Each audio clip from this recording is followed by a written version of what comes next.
Hi guys, मैं जीत झा अपने channel education by infinity से एक बार फिर आप लोगों के लिए अपनी अगली वीडियो लेके आया हूँ, जिसमें मैं आज जो रिड्यूस सिलेबस सीबीएसई की तरफ से क्लास 11th का आया है उसका रिव्यू करूँगा। ठीक है, जैसा मैंने कल 12th क्लास के सिलेबस का रिव्यू करा था और दोबारा से आपको बता दूँ, रिव्यू करने का मतलब है कि जो सीबीएसई ने जो सीट प्रोवाइड करी है जिसमें उसने सिलेबस रिड्यूस करके लिखा है, जैसा आप अपनी स्क्रीन पे देख सकते हैं, उसमें उसने सिर्फ टॉपिक मेंशन कर रखे हैं। उसने ये मेंशन नहीं कर रखा कि कौन सी एक्सरसाइज करनी है और कौन सी एक्सरसाइज नहीं करनी। तो हम ये डिस्कस करेंगे और ये चेक करेंगे कि हमें कौन सी एक्सरसाइज अब नहीं करनी सीबीएसई के अकॉर्डिंग, या फिर कौन से टॉपिक नहीं करने अगर पर्टिकुलर कोई एक्सरसाइज नहीं है उस टॉपिक के ऊपर। तो ठीक है, तो आप देख सकते हैं वैसे सीबीएसई के ने बहुत अच्छा काम करा। 11th क्लास का सिलेबस मीन्स मैं अगर आपको बताऊं तो करीबन 40% के करीबन सिलेबस रिड्यूस कर दिया है। ठीक है, उसका रीज़न भी है। रीज़न ये है कि एक तो सिलेबस जो 11th का जो सिलेबस होता है थोड़ा लेट स्टार्ट होता है। अभी रिजल्ट भी पेंडिंग है, रिजल्ट मई तक आ जाना चाहिए, लेकिन 10th क्लास का रिजल्ट अभी तक आया नहीं है। रिजल्ट आएगा पहले, फिर रिजल्ट के बाद 11th क्लास में एडमिशन स्टार्ट होंगे, देन सिलेबस तब स्टार्ट होता है एडमिशन के बाद। बट अब अगर स्कूल खुलने में भी टाइम है तो कुछ कह नहीं सकते कब तक स्कूल खुलेगा, तो इसलिए इन्होंने सिलेबस को बहुत हद तक बहुत कम कर दिया है। अब हम यहाँ पे चेक कर लेते हैं कि सिलेबस को उन्होंने कितना कम करा है और क्या चीज़ उन्होंने हटाई है और क्या हमें करना और क्या नहीं करना। आप एक अपने लिए पर्टिकुलर प्लान बना सकते हैं। अगर आपको मैथ्स आगे लेनी है देन रिड्यूस एक्सरसाइज हटा सकते हैं, ठीक है ना, डिलीटेड एक्सरसाइज को हटा सकते हैं और आराम से अपनी बुक को कर सकते हैं। तो मैं आपको बता दूं, सीबीएसई के एनसीईआरटी की जो बुक है वो 11th क्लास के लिए सिर्फ एक ही बुक है जिसमें 16 चैप्टर हैं। ठीक है ना, 16 चैप्टर्स हैं। 16 चैप्टर के अंदर रिड्यूस की अगर हम बात करें तो आप यहाँ पे देख सकते हैं।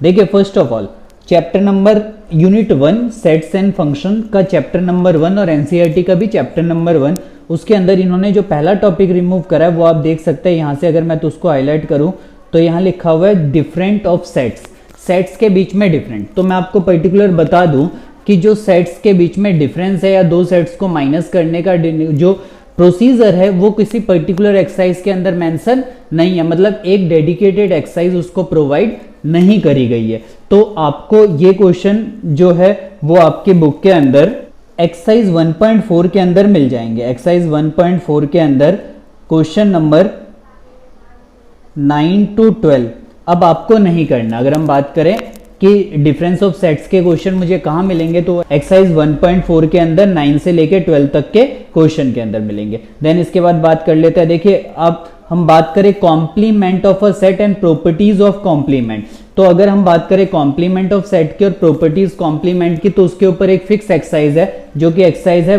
1.5। तो ये जो आपका टॉपिक है ये आपको एक्सरसाइज कौन सी 1.5 के अंदर मिल जाएगी। तो मतलब आपको 1.4 में 9 से लेके 12 तक के क्वेश्चन नहीं करने हैं। देन एक्सरसाइज 1.5 भी हमें अब नहीं करनी है बच्चों। तो फर्स्ट चैप्टर के अंदर से रिड्यूस एक्सरसाइज या रिड्यूस क्वेश्चन कुछ इस टाइप से थे। देन हम सेकंड चैप्टर की बात करें तो सेकंड चैप्टर जो कि रिलेशन एंड फंक्शन है और एनसीईआरटी का भी सेकंड चैप्टर है। आप इसमें देख सकते हैं उसने बोला up to RRR, that means 3 set का मल्टीप्लीकेशन कार्टेशियन प्रोडक्ट अब इन्होंने हटा दिया है। तो इसके ये हमारे सिलेबस से अब हटा दिए गए हैं। ठीक है ना, तो अब जैसा कि मैं बार बार बोलता हूँ कि हमें एक्चुअल में हमें इस रिव्यू की जरूरत पड़ती क्यों है। रिव्यू की जरूरत हमें इसलिए है क्योंकि हमें नहीं पता कि ये टॉपिक कहाँ में एनसीईआरटी पे मिलेगा बच्चों। ठीक है ना, और जब हम खुद प्रिपेयर करते हैं तो एज अ स्टूडेंट हमें नहीं पता चल पाता है कि ये करना है या नहीं करना। तो आप अपनी एनसीईआरटी का जो कंटेंट का पेज होगा उस पे मेंशन कर सकते हैं क्या करना है क्या नहीं करना, ताकि पूरे साल आप उसको आराम से देख सकें।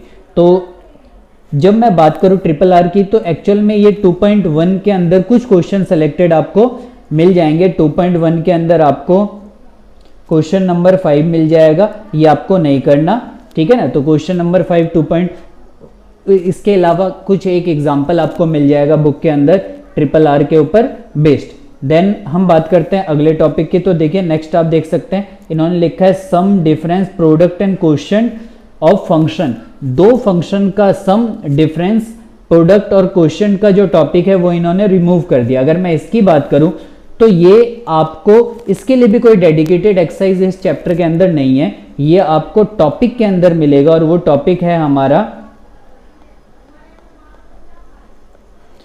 2.4.2। अगर आप एनसीईआरटी का 2.4.2 का टॉपिक ओपन करेंगे, ठीक है, तो इसमें आपको मिल जाएगा। देन इसके अलावा इस पे क्वेश्चन एक मिसलिनियस के अंदर आपको क्वेश्चन नंबर 7 मिल जाएगा और एक दो एग्जाम्पल मिल जाएंगे, एग्जाम्पल 16 एंड एग्जाम्पल 17। अभी मैं इस सीट में बता रहा हूँ, फिर मैं आपको एक फेयर सीट भी कंबाइन बना के इसकी एंड में दे दूंगा, तो आप यहाँ पे समझ लीजिए इस तरीके से। देन हम बात करें थर्ड की, तो थर्ड चैप्टर जो कि ट्रिग्नोमेट्रिक फंक्शन है और एनसीईआरटी का भी थर्ड चैप्टर है, वो उसके अंदर से इन्होंने जनरल सॉल्यूशन का पूरा कंसेप्ट हटा दिया है। तो मैं आपको बता दूं, general solution and principal solution की एक एक्सरसाइज है जो कि हमारी एक्सरसाइज है 3.4। अब जनरल सॉल्यूशन का इन्होंने टॉपिक हटा दिया तो 3.4 हमें नहीं करनी, उसमें से प्रिंसिपल सॉल्यूशन का टॉपिक बच जाता है।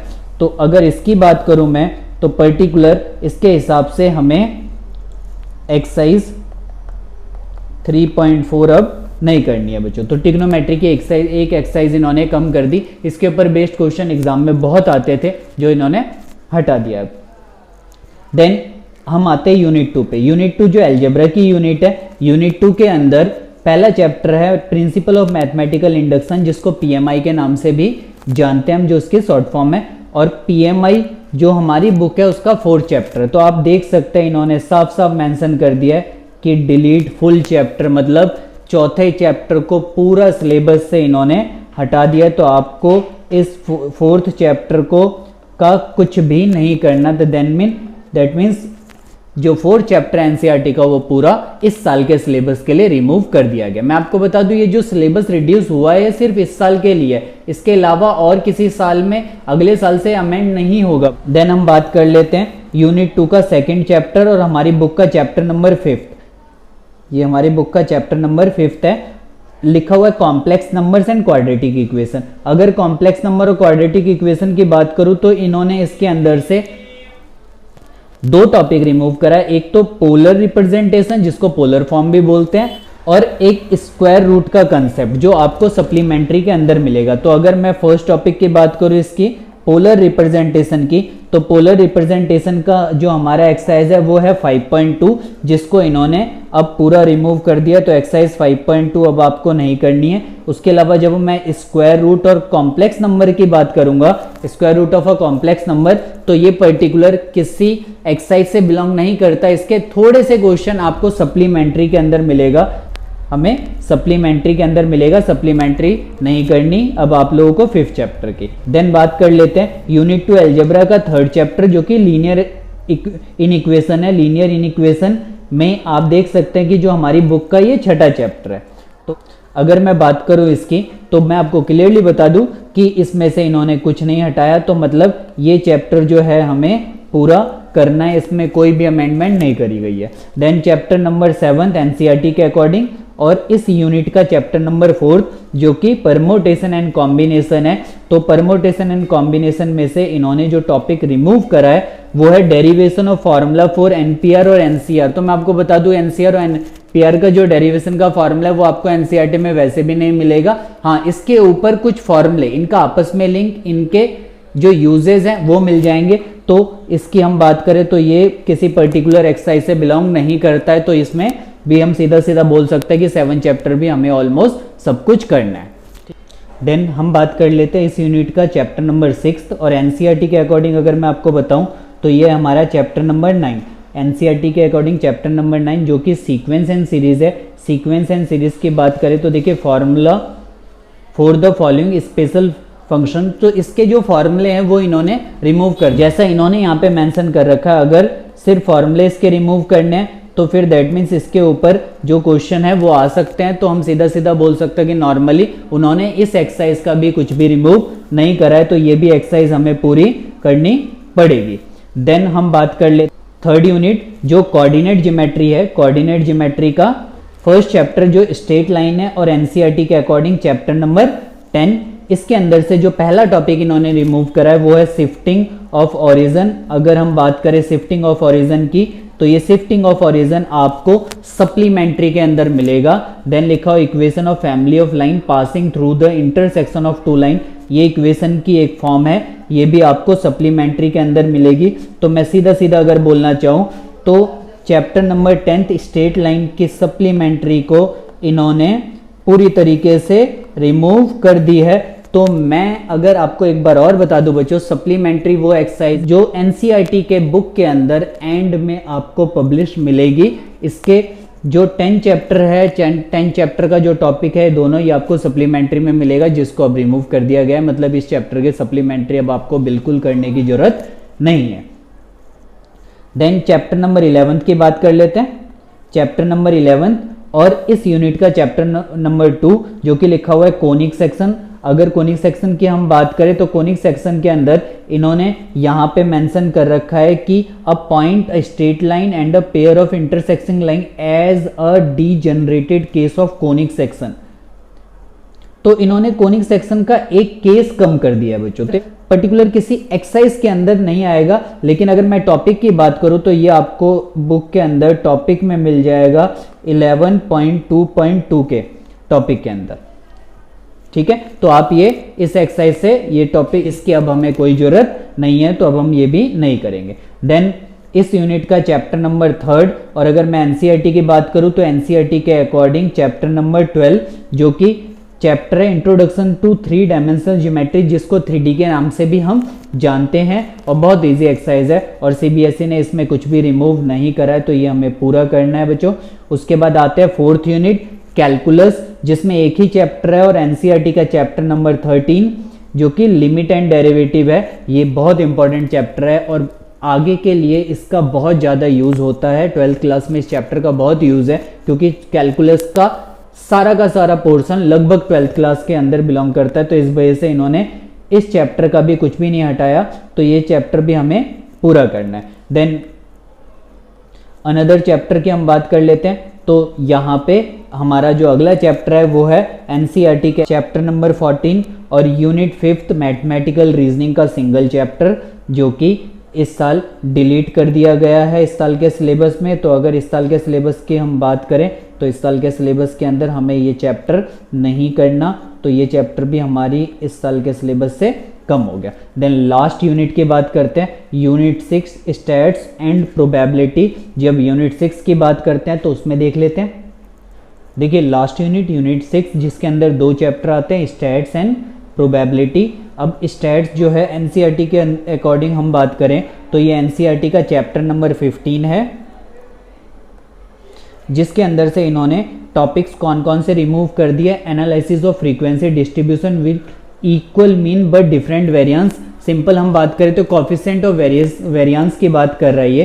कोफिशिएंट ऑफ वेरिएंस के अंदर जब मीन इक्वल होते हैं तो किस तरीके से वेरिएंस से हम सीवी कंपेयर करते हैं, ये उस टाइप के क्वेश्चनों की बात कर रहा है। आपको पता चल जाएगा जब आप इस चैप्टर को करेंगे। अगर बेसिकली मैं अब यूनिट के हिसाब से बात करूं तो 15.3 का क्वेश्चन नंबर 3 इस पे बेस्ड है, तो इस टाइप के क्वेश्चन हमें अब नहीं करने हैं बच्चों।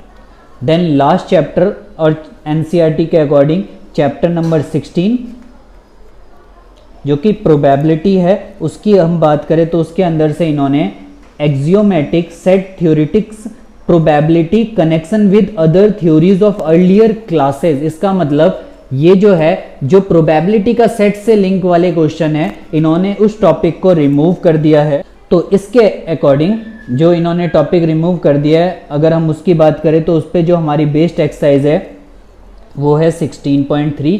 तो 16.3 जो है वो अब इस साल के पेपर में नहीं आनी चाहिए अकॉर्डिंग टू दैट सीट जो सीबीएसई ने हमें दी है। देखिए अगर मैं आपको थोड़ा सा इसका अगर मैं अपने अकॉर्डिंग रिव्यू बताऊं तो बच्चों देखो, जो मैं बहुत सारी चीज़ें रिमूव कर दी गई है। ठीक है, पेपर 11th का इस साल इजी बनेगा क्योंकि बच्चों को बहुत कम टाइम मिलना चाहिए, तो इजी बनना चाहिए मेरे अकॉर्डिंग।